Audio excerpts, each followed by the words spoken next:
경찰서 쪽으로 방향을 튼 겁니다. 그래서 성동 경찰서에다가 고소장을 받기 시작했어요. 그런데 거기서도 대부분이 무혐의 처리를 하기 시작합니다. 왜냐면 들어오자마자 가장 먼저 했던 게 유경재단의 금고를 도끼로 깨부셨습니다. 그런데 그걸 경찰들이 보고 있었어요. 그 당시 출동한 경찰들은 광진경찰서 소속 화양지구대 소속 경찰들이었습니다. 무법천지 아닙니까? 있을 수 없는 일이죠. 지금 김수정의 생각은 그런 경찰이 그 당시면 사실 이제 우리 박대중 전문가 말씀처럼 2007년 11월 28일 날 1차 총영이 나오잖아요. 네. 경찰이 손 놓고 있었는데 박근혜 후보가 아니잖아요. 이미 그런 상태에서 의원이 손을 썼다 이런 얘기죠. 시간이 어떻게 보면 좀 아까워요. 신동 총재 나와 있는데 왜 이런 문제를 저희가 보냐면 우리가 이걸 통해서 뭘 알아야 되는데 뭘 밝혀야 유경재단이 왜 가지고 삼남매가 그렇게 싸움이 있었고 그리고 중요한 것은 오늘 저희가 이거 얘기 왜 해요? 최순실 일가가 이걸로 돈을 챙겼다 그 얘기 아니에요? 그렇죠. 네, 그거 아니에요. 유경재단 해가지고 그 돈 빼먹었다 그거 아니에요? 그럼 박근혜 이사장한테 왜 못 빼먹었어요? 감사실장 얘기해보세요. 그때 돈이 얼마나 나왔어요 그러면? 그때 뭐 수영장에서 남았어요? 뭐 저 예식장만 했으면 돈이 엄청 연간 얼마나 됐어요 돈이? 2007년에 유경재단에 2008년에 저희들이 유경재단 수입을 보니까 20억 정도가 일지 수입이었습니다. 예. 근데 저희들이 이제 기본적으로 임금하고 기타 진행되는 뭐 나가는 경비가 경비들 포함해서 고정 경비도 21억 정도가 나갔습니다. 적자 운영했다. 그러니까 한 매달 한 1억 정도 적자 경영을 했고. 그런데 이제 그 사건 이후에 언론에 잘못 보도된 부분들이 박근영 이사장이 유경재단 경영을 하지 못해서 적자가 심지어 80억까지 있다고 언론에서 보도가 됐어요. 그것이 전부 다 왜곡됩니다. 그 당시에 박근혜 이사장과 친태민 최순실 씨가 유경재단에 개입하고 난 그때 부채입니다. 그 부채를 박근혜 씨가 고스란히 까는 것뿐입니다. 아, 박근영 이사장 들어가기 전에 이미 돈을 다 빼먹었다? 그렇죠. 그러니까 결국 박근영 이사장은 구성인 거를 정태기를 쓴 거죠. 정태기를 쓴 거죠. 그래서 그나마 20억 수입에 21억이니까 적자폭을 줄여놨다? 그렇습니다. 그러다가 뺏겼다? 그렇습니다. 국력에 의해서? 그렇습니다. 네. 좀 하나 제가 그때 들은 게 있었는데 네. 그 소위 말하면 이제 이 박근영 이사장을 폭력으로 해서 몰아넣는 그 과정에 있죠. 네. 제가 그 법적인 걸 한번 여쭤보는데 이미 그 전에 네. 교육청에서는 목조개 사업을 한다고 해가지고 이사장 승인을 취소했죠. 그렇죠? 네, 그런 상황인데 그러면 자, 그 일단 폭력에 의해서 몰아내고 그다음에 이사장이 새로 됐죠. 그렇습니다. 임시장 들어왔죠. 누가 됐어요? 조수연 이사장이 들어와 있습니다. 그 사람은 누구 사람이에요? 글쎄요. 누구 사람? 그 사람 그러면 그 사람이 하는 사업에 대해서 그 실제 그 사람이 임명될 때 이사들의 정식 회의에서 임명됐죠. 아, 그 좋은 지적하셨는데요. 지금 현재 유경재단은 그 박근영 씨가 그 당시 이사장의 권한을 가지고 있었고 실질적으로 임명권을 가지고 있는 사람입니다. 그 임명권을 가지고 있는 사람, 채용권을 가지고 있는 사람이 폭력에서 쫓겨났어요. 네. 그리고 대법원 승모가 2008년 5월달에 났습니다. 네. 그러면은 그 당시 그 사건으로 인해서 대법원 판결에 1%라도 영향을 미쳤다고 저는 보고 있습니다. 저희들이 입장에서 억울한 거죠. 예. 그 이후 패소되고 난 이후에 박지만 회장이 임시이사를 신청을 합니다. 예. 그래서 그 임시이사들이 현재 운영을 하고 있는데 예. 그렇다면 박근영 이사장 시절의 예식장은 불법이고 지금 현재도 예식장은 그대로 운영되고 있습니다. 아, 그러면 임시 이사장 체제가 들어와서 예식장은 합법이냐? 예예예. 있을 수 없는 일이죠. 예, 알겠습니다. 아니, 잠깐만. 예. 보여주셔서 질문하시고. 지금 핵심은 최태민 씨가 유경재단을 통해서 돈을 빼먹었다는 얘기 아닙니까? 박근혜 이사장 전에 그때 많이 빼먹었다니까. 내가 지금 최동욱 총재 얘기를 들었어. 신동욱 총재. 돈을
있을 때는 오히려 적자했다는 거 아니에요? 그 전에도 지금 적자가 된 것을 물려받아갖고 더 적자가 벌어졌다는 건데 예. 그러면은 최태민 씨는 어디서 돈을 빼먹었냐 이거예요. 최순실 씨는.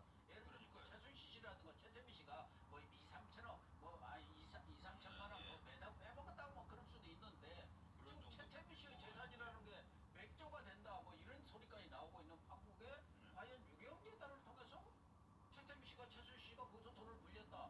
나는 그 얘기는 지금 신동욱 총재의 얘기로 봐서는 전혀 이해가 안 가요.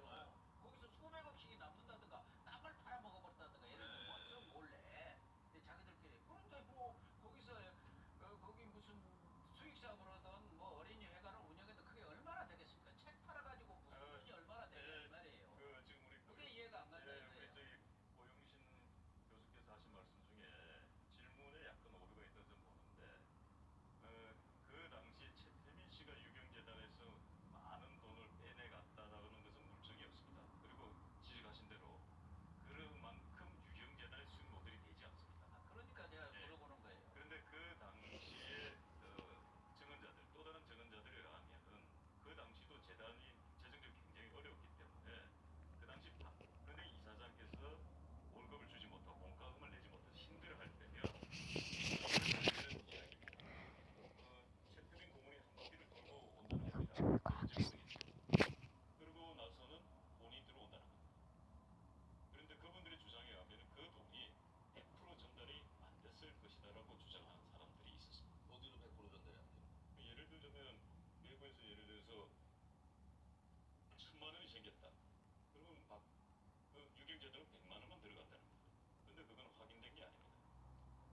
그러니까 그걸 문제가 없고. 유경재단을 통해서 큰 돈을 지금까지 많은 사람이 최태민이가 빼갔다고 하는데 예를 저번에 그게 들면 아니네요. 그 전에 새마을 봉사단이라든가 박정희 대통령 시절에 또 대통령이 돌아가시고 나서 그 6억 원이라든가 또 관제에 있었던 돈들을 가지고 최태민 씨가 많이 불렸고 또 유경재단이라는 것을 하나의 그 간판으로만 내세워서 간판으로 그렇습니다. 내세워서 그렇습니다. 어떻게 돈을 불렸다고 하면 그 이해가 되는데 지금까지 어떤 뚜렷한 증거 없이 최태민 씨가 또 최순실 씨가 유경재단을 통해서 많은 돈을 빼갔다 이렇게 많이 알려져 있다 이 말이에요. 그건 사실이 아니죠. 그건 사실 아닙니다. 자, 그 얘기예요. 예, 맞습니다. 여태까지 우리 고 교수 말씀대로 2달 반 동안 포인트는 뭐였냐니까 자 최태민이 박정희 대통령 살아생전 박근혜 당시 영예를 앞장세워서 기업들로부터 돈을 갖다가 많이 뜯어내어서 그 정도 갖고 있었고 또 박정희 대통령이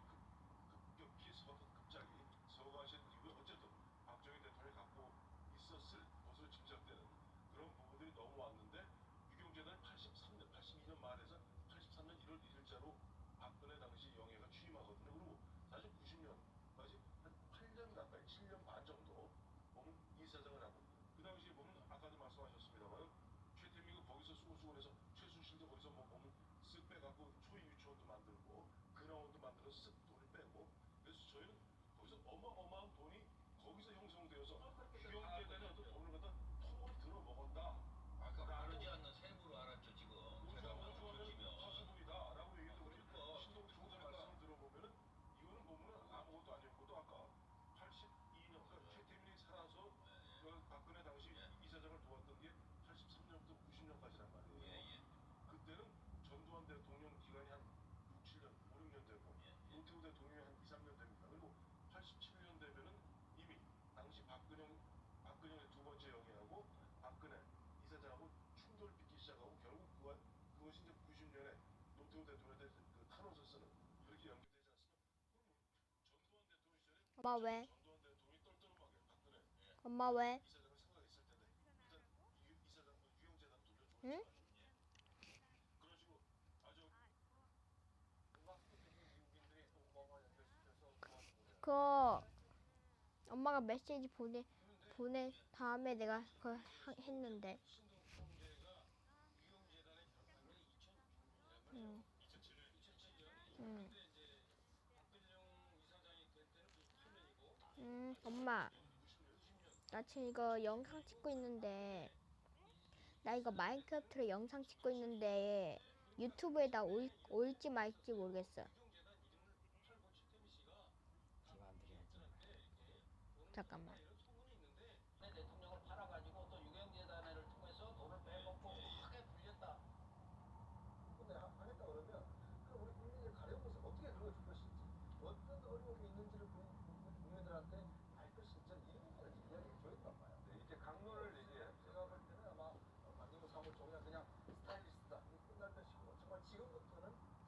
진실의 이야기를 좀 해야 되는 그런 순간에 어떤 면에서 보면 정말 진실의 순간에 있는 것이죠. 그런 면에서는 이 재산이 아니다라고 판정이 나 있잖아요. 그렇습니다. 그렇기 때문에 이걸 갖고 제가 그럼 만약에 지금 신종재 말씀을 했네요. 지금 이걸 가지고 권력 청지하듯이 치고받고 1차 뭐 위험재단 그런 역사 있었나? 그 2007년에 2차 사태. 그렇죠. 이게 지금 사실 미스테리한 마무리하고 차차요. 이게 미스테리한 대목인데 사실 어쨌든 간에 우리 국민들 눈에 이 유영재단은 1969년에 설립이 돼가지고 유영수 여사를 떠올린단 말이에요. 그리고 어린이 지원의 산실로 이게 국민들에게 인식이 돼 있는데 이게 폭력으로 얼룩져가지고 그러니까 박근혜